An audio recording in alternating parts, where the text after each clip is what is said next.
روایت کې راځي وایي د ځوانۍ یو سجده د پیرۍ د زرو سجدو نه بهتره ده. ځواني الله تعالی د انسان ته ګورې یو ځل ورکوي، د ځوانۍ دا عبادت هم ګورې الله ته ډېر خوښ دی. اغا شاعر وی در جوانی توبه کردن شیوه پیغمبریست.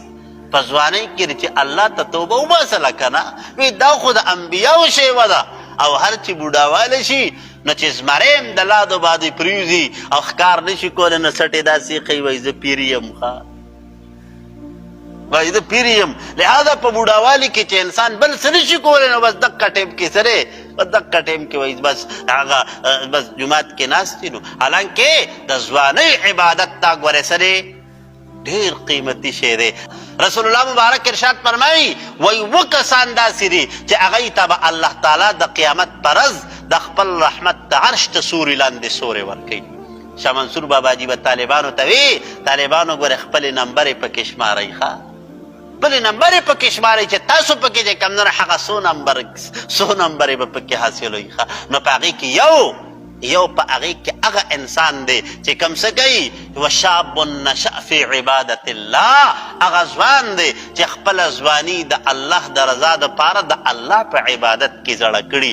دغه ځوان ته به الله تعالی د قیامت په ورځ د خپل رحمت ته عرش ته سوري لاندې به سوری ورکوي.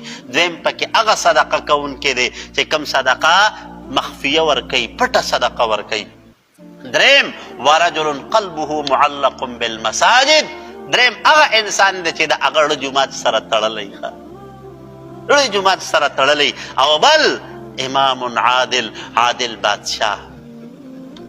بادشاه. نو بهرحال ځان له پکې چې کوم نه هغه خپلې نمبرې شمارئ چې زما کې کم خصوصیات موجود دي، کم خصلتونه پکې موجود دي. نو بهرحال عرض مې دا کو چې ځوان ته چې کم ځواني چې کوم نه هغه د الله تعالی په رضا کې ځکه په ځوانۍ کې د انسان توجه عبادت ته نه هغه د مشرانو به وي ځواني خو صحیح دیواني ځوان خو چې کوم نه هغه په نشو تماشو په یو څه بل څه کې چې کوم نه هغه اخته وي.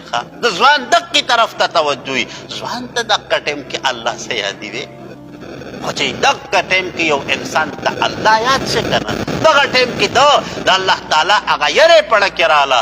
الله تعالی وایي بنده د خپل رحمت ته لاندې به دې پټوم د عرش لاندې به دې پټوم د محشر په میدان کې چې بل دی به څه سوری نه صحیح شوه. نو بهرحال عرض مې دا کو چې ځواني یو ځل میلاویږي، دوباره چې کوم نه هغه په دې دنیا کې ځواني په انسان نه راځي. نو چې ځواني الله درکړه که نه نو د ځوانۍ قدر وکوئ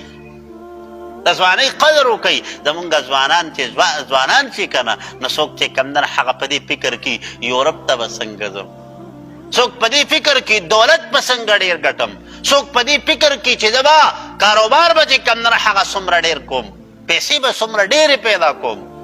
حالانکې په دغه ټیم کې د ځوانۍ د طاقت ټیم دی چې په دغه ټیم کې د یو انسان دا تندی الله ته په سجده باندې پرېوته که نه. روایت کې راځي وایي د ځوانۍ یو سجده د پیرۍ د زرو سجدو نه بهتره ده. د ځوانۍ یو سجده د پیرۍ د زرو سجدو نه بهتره ده، خو په شرط د دې چې په ځوانۍ کې د الله د یرې نه چې کوم نه هغه یو انسان ویږي که نه. پوهېږئ تاسو.